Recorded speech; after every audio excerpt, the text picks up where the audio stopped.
राजा ने निर्णय लिया कि वह प्रतिदिन 100 अंधे लोगों को खीर खिलाएगा ताकि वे तृप्त हों और उसका नाम धर्मात्मा के रूप में प्रसिद्ध हो। कई दिनों तक यह आयोजन सुचारू रूप से चलता रहा, लेकिन एक दिन दुर्भाग्यवश खीर वाले दूध में एक सांप ने विष डाल दिया।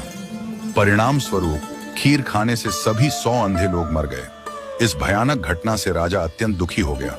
उसे लगने लगा कि 100 निर्दोष लोगों की मृत्यु का पाप अब उसके सिर पर है। पाप से मुक्ति की तलाश में उसने अपना राज्य छोड़कर जंगल में जाकर तपस्या करने का निर्णय लिया। जंगल की ओर बढ़ते हुए राजा एक छोटे से गांव में पहुंचा। वहां उसने चौपाल पर बैठे लोगों से पूछा, क्या इस गांव में कोई भक्त परिवार है जहां मैं एक रात के लिए ठहर सकता हूं? चौपाल पर बैठे लोगों ने बताया, यहाँ एक भाई बहन रहते हैं जो गहरे भक्ति भाव में लीन रहते हैं, आप उनके घर ठहर सकते हैं। राजा उस भाई बहन के घर गया और वे दोनों उसे बड़े आदर से अपने घर ले गए। अगली सुबह जब राजा उठा तो देखा कि लड़की ध्यान में लीन थी। सामान्यतः वह सूरज उगने से पहले ही ध्यान समाप्त कर लिया करती थी, लेकिन इस बार वह काफी देर तक ध्यान मग्न रही। जब लड़की ध्यान से उठी तो उसके भाई ने कहा, बहन, आज तू इतनी देर तक ध्यान में क्यों रही? हमारे घर एक मेहमान आया है, उसे जल्दी जाना है, तुम्हें ध्यान से जल्दी उठ जाना चाहिए था। लड़की ने जवाब दिया, भैया, ऊपर धर्मराज एक उलझन में थे, उन्हें एक कठिन फैसला लेना था, इसलिए मैं देर तक ध्यान में रुकी रही ताकि वह निर्णय सुन सकूं। भाई ने जिज्ञासा पूर्वक पूछा, ऐसा क्या मामला था?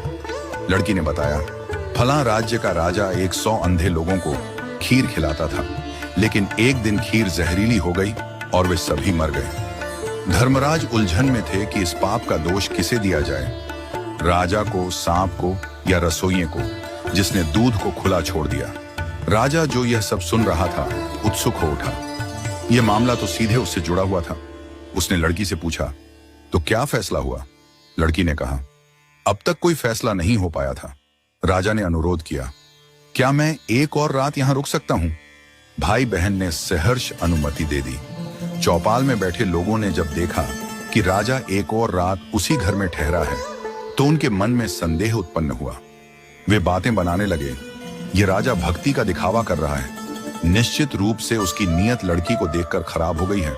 अब वह लड़की के साथ भाग जाएगा या फिर यहीं ठहरा रहेगा। अगली सुबह लड़की फिर से ध्यान में बैठी और इस बार समय पर उठ गई। राजा ने तत्परता से पूछा, अब बताओ, अंधे व्यक्तियों की हत्या का पाप किसे लगा? लड़की ने मुस्कुराते हुए उत्तर दिया, वह पाप तो हमारे गांव की चौपाल में बैठे लोग बांट कर ले गए। राजा चौंक गया। लड़की ने समझाया,